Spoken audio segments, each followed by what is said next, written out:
Good morning and welcome to this week's episode of Choir Leader in a Kayak. I've come to a different place today. I've come to quite near the loch actually, and behind me you can just see the loch. You probably can't see it in the distance, but there's a big sign that says danger. And don't worry, I'm not in any way being unsafe at all. But this week's episode is all about risk and risk assessments.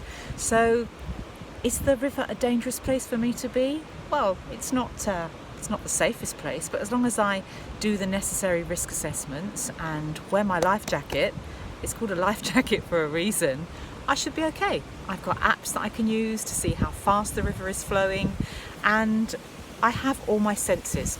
So today's episode is about risk and about using our senses. As you can see, it's pretty blowy where I am. So I watched a movie this week. It's my favourite movie. It was made in the 1950s and it's called Some Like It Hot, and it stars Jack Lemmon, Tony Curtis and Marilyn Monroe. And it's the story of two male musicians, who find themselves in a situation where all of a sudden their lives could be at risk. So they have to make some decisions around how they're going to get out of a sticky situation. I won't give the plot away because I recommend you go and watch the movie if you haven't done so already. It's amazing. Anyway, of course, as with all good movies, there's a great love story attached to this adventure that the two musicians go on. And again, I think they have to take various risks and make judgments as to whether certain things are worth doing. And in love, we have to take all sorts of risks, and often we find ourselves taking risks that we possibly wouldn't take in other circumstances. So the metaphor this week is all about watching Some Like It Hot and seeing what risks Tony Curtis especially takes and how he gets away with things, all in the name of love. Can you hear the aeroplane above me? It's quite noisy, isn't it? And the wind around me is quite strong.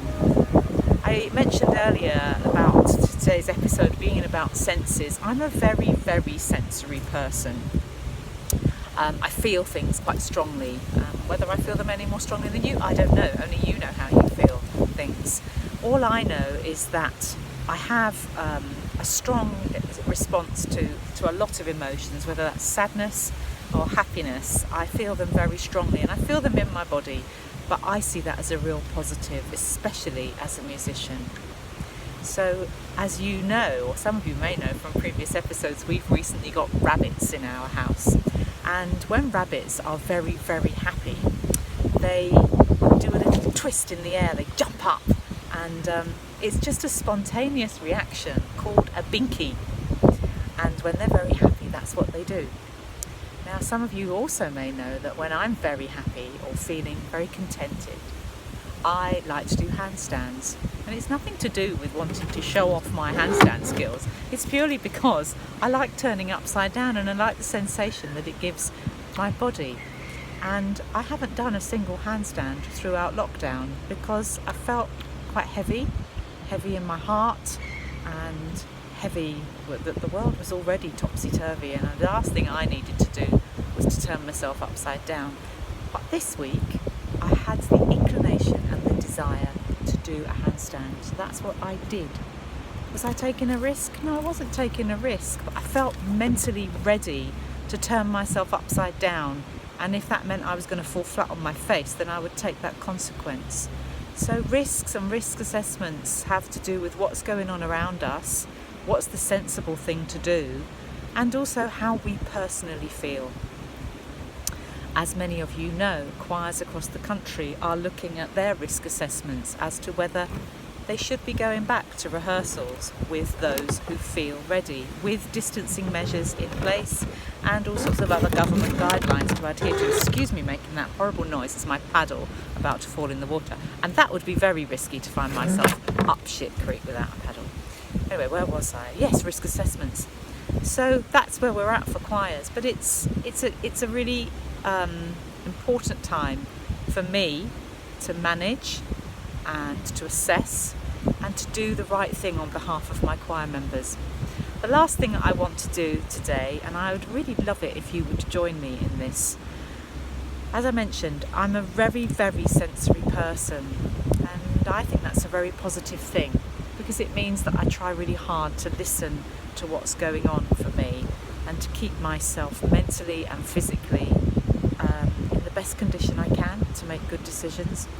So to close this session, we're going to do together, you and I, if you're still watching, we're going to do a little mindfulness exercise, and we're going to think about all of our senses.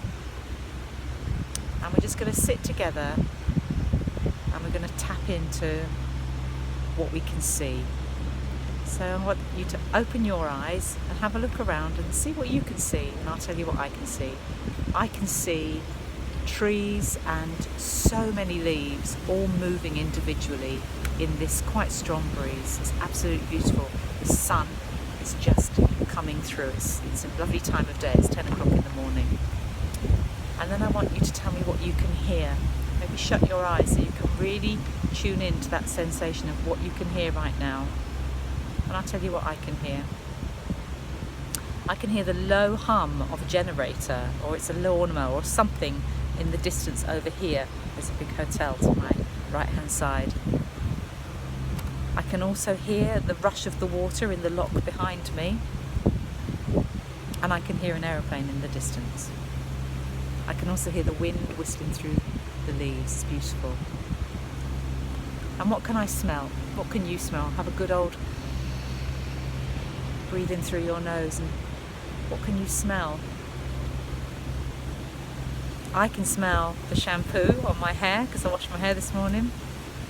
I can't actually smell much else, to be brutally honest with you, but the shampoo's a very pleasant smell. I find smells incredibly evocative, and if I smell the wrong thing I can often feel really quite unwell. But lovely smells are gorgeous, aren't they? So we've done our sight, and we've done our hearing, and we've done our smell. And I'm going to ask you next, what can you taste? Concentrate on your tongue. Our tongues, which are so huge and have such an important job to do in everyday speech, and certainly as singers, even more important role whilst we are singing. And it's a huge muscle. Never underestimate the power of your tongue. So when I think about my tongue, and I really concentrate today on what can I taste, I stuffed a bit of Marmite on bread in my mouth before I came out this morning, and I can still taste a bit of Marmite because it's a very strong taste, but it's nice. I love it. And last but not least, the sense of touch, which so many of us have been missing because we've not been able to touch and hug those that we love. I'm a very tactile person. I love to feel things. I love to feel material. I can get quite upset if material next to my skin is the wrong type of material. And I feel very comforted when it's the right type of material. So today, shut your eyes and see what you can feel around you. I can feel the hardness of the plastic seat on which I'm sitting, but I can also feel the instability of the boat as I sort of rock on the water a little bit, and it feels really comforting. I can feel some grit underneath my fingers because I'm holding on to a bit of concrete to the side of me so that I don't go down into the lock.